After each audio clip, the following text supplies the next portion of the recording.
Hey everybody, in this video I wanted to share my LinkedIn strategy for connecting and engaging with decision makers, those ideal clients, the people that we want to talk to and engage with and hopefully do business with. So I've had fantastic success with this strategy in my business as well as with clients that I'm running it for. It's been one of my more effective means of prospecting and engaging with the right audience.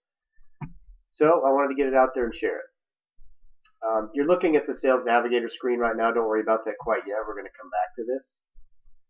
But a couple points I want to make before we get into specifics of how to is one thing you need to do when you start reaching out to people on LinkedIn is make sure you've got your profile primed, make it professional.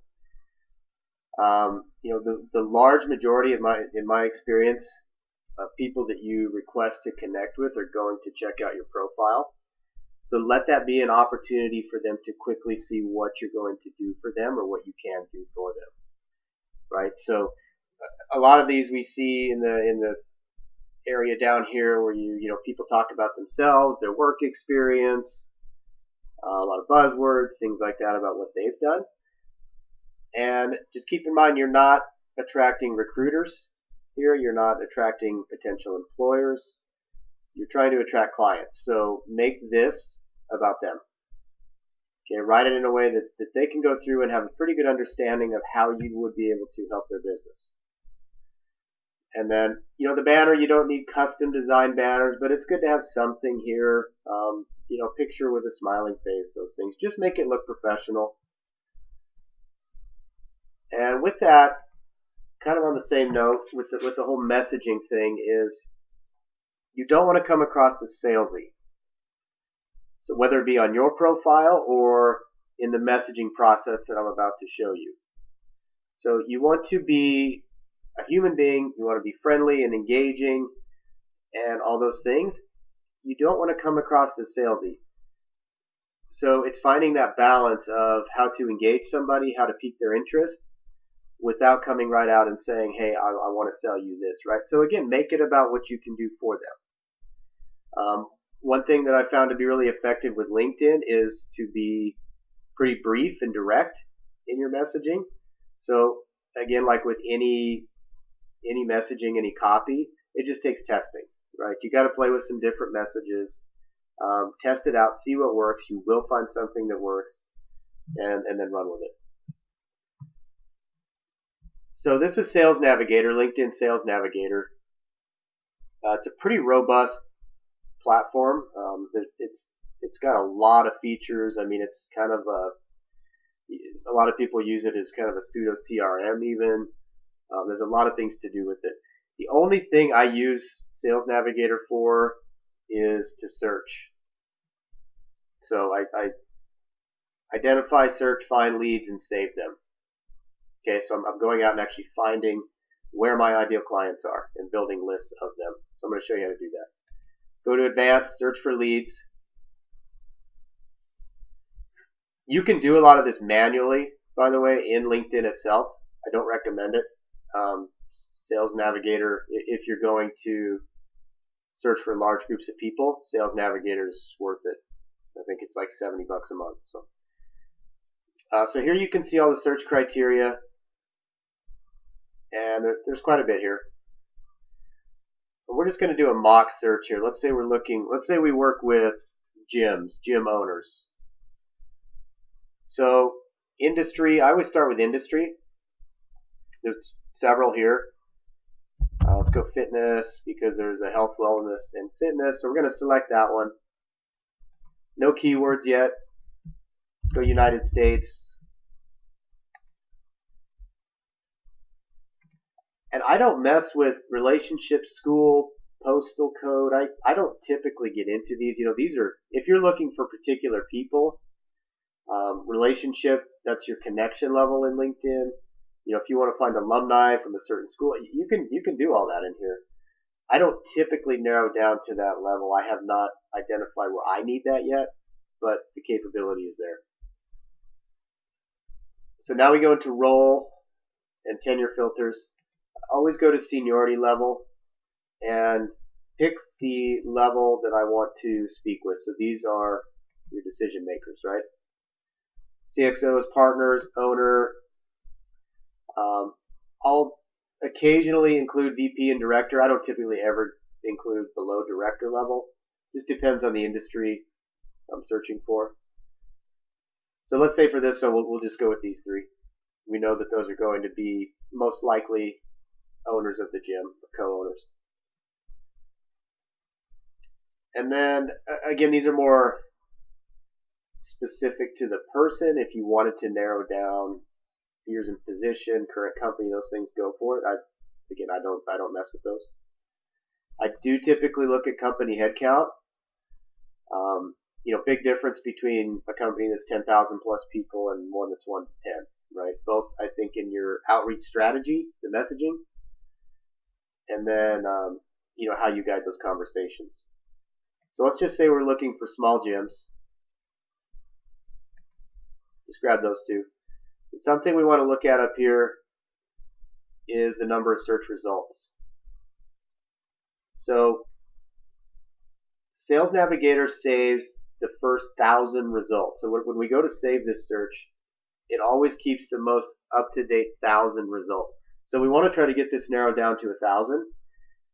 That way that saved search it's including all the leads that we search for, essentially. But we're not trying to get a list of 1,500 people. We save it, and then Sales Navigator only saves the first 1,000. So essentially, those 500 that we thought we had get dropped off, right? If that makes sense. So obviously, we're way over here. Still a big search, way too broad. A couple things we can do with that is a keyword. You can enter some keywords to try to narrow that down. This is going to search people's profiles to see where those keywords are mentioned. We can narrow down geographically if we want to just say take California and kind of go state by state or region by region. We can do that. But let's just, for the sake of this, say that we specifically like to work with CrossFit gyms. Okay. So that brings us down to 1187. It's a little over 1,000. We can try to refine it a bit more. We can play with some of these, but that's close. For right now, we're going to go with that. So we save the search, and it takes us to the list of the search. Total results, right? Gives it a little bit more information. Posted on LinkedIn in past 30 days. So different things to look for. I always run down the list and make sure that, for the most part, you're going to get some other stuff kind of sprinkled in, but for the most part that these people do fit the criteria I'm searching for. President of Ops, CrossFit coach, general manager. Yeah, if I'm looking for owners of CrossFit gyms, I'm getting a lot of them here. So it's a good search. Now the process for outreach. So now I've got a saved list, and I can continue to save more of these. So again, you can broaden out and just save lists of about 1,000 people. And then what I do to initiate the outreach. So now I'm running down this list and reaching out to these people, right? I want to connect. I can hover over these 3 dots. And what I'm showing you right now is the manual process for this. Hover over the 3 dots, click on connect, and it comes up with the kind of the default message, right? You want to write a custom message. So I'm going to say, hey Katie, after viewing your profile, I always include something that suggests that I did view their profile. So after viewing your profile, I'm interested in connecting, or I'm looking to connect with CrossFit gym owners in the greater Los Angeles area.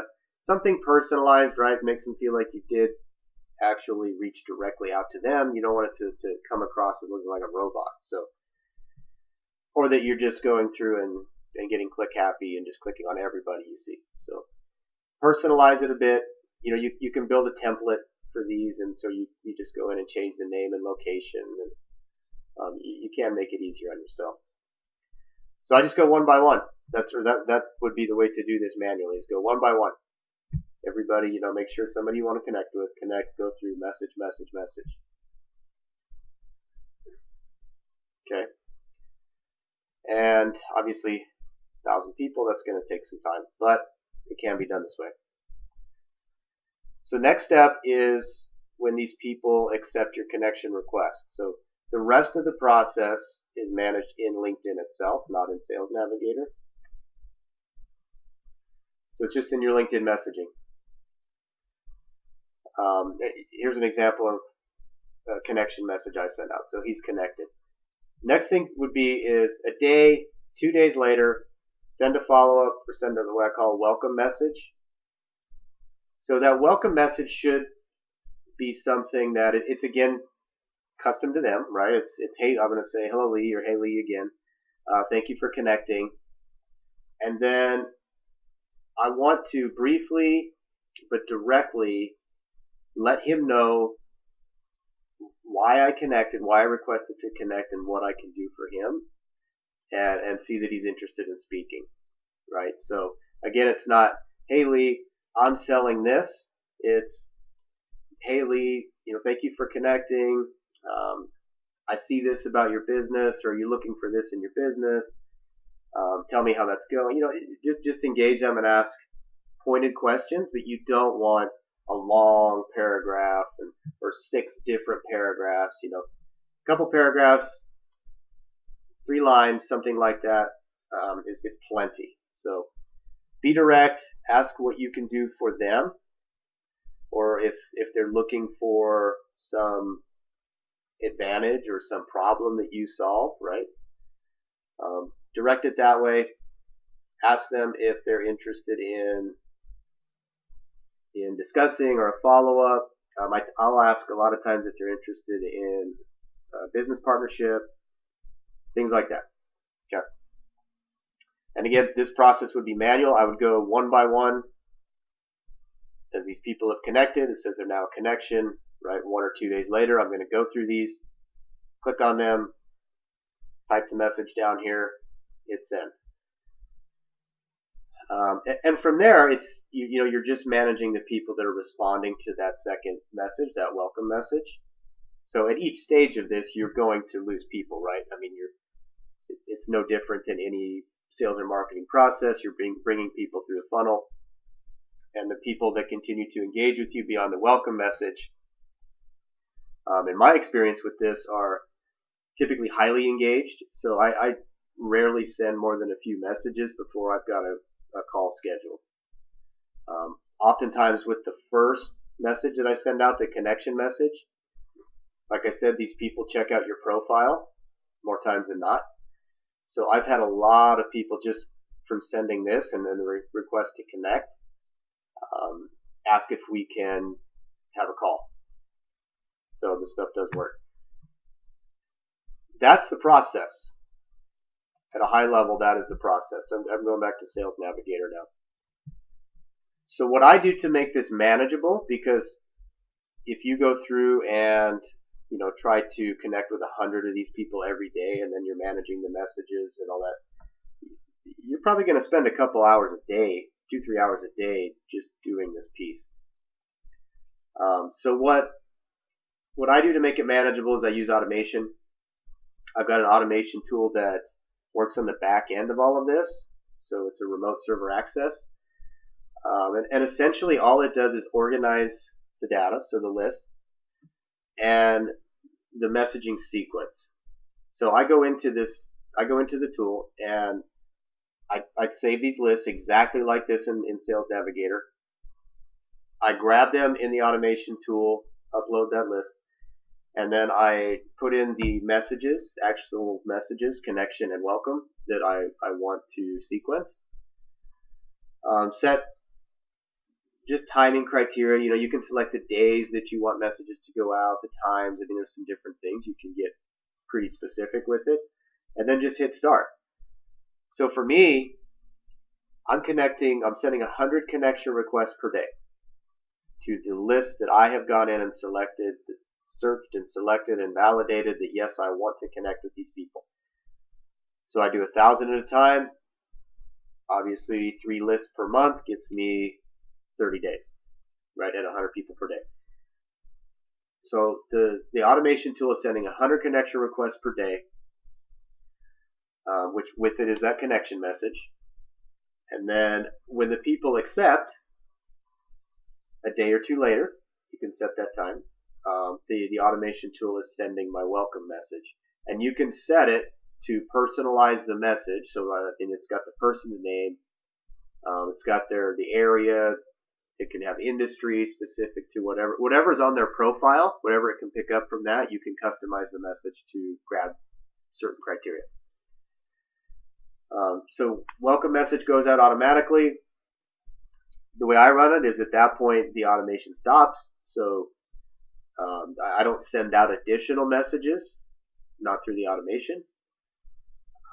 Additionally, if somebody at any point through that responds, so let's say somebody sends a connection request, or I send a connection request, they respond, they accept and respond, and say, hey, let's hop on a call, I'd love to talk to you, then the automation, they're kicked out of the automation at that point. They're not going to continue to receive another message, right? So works pretty good that way. But yeah, then essentially I don't really worry about trying to manage the flow of connections and initial messages until I get a response from somebody. So it makes it much, much easier, right? Because if I'm sending 100 a day, every day, and then if I send a second message the day after, right, that starts to compound. So rather than trying to manage all of those messages or worry about all of those, I'm only responding or worrying about the messages that people send me, either asking me questions. A lot of people say no thank you, right? I mean, that's part of the process. Whatever it is, I'm only managing the messages I get. So, and that's going to vary. I've had days of 20 plus messages. I've had days where 5 people message me. So on average, it seems to be 10 to 15. And running this pretty consistently, even across different industries, we average 2 to 5 sales calls per day. So taking the messaging, right, guiding those into sales calls, strategy sessions, whatever you call them. We seem to average running it at this level 2 to 5 per day.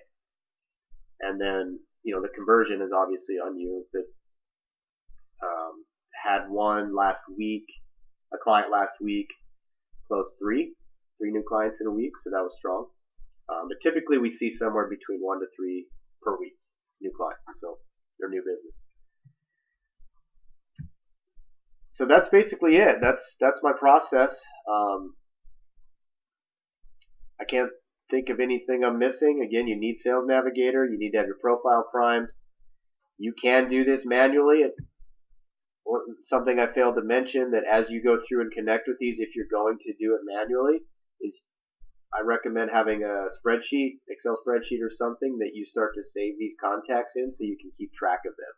Because if you send a connection request, it doesn't drop them or move them off your list. So somehow you need to keep track of where you're at. LinkedIn won't let you send 2 requests. So if you send the request and they haven't accepted, it won't send another one. So that's a good thing in case you do lose your spot. But obviously you want to keep track of these people, right? You want to build some metrics to know for every connection request I'm sending, or for every 10, let's say, I'm getting this many accepted, and for every this many accepted and welcome messages I send, I'm getting this many responses. So, build your metrics, keep track of what you're doing. That's the best way to test your messaging, find out what's working best. You can do that manually. Again, that's a nice thing about the automation tool. It keeps track of all of that for me, and works pretty slick.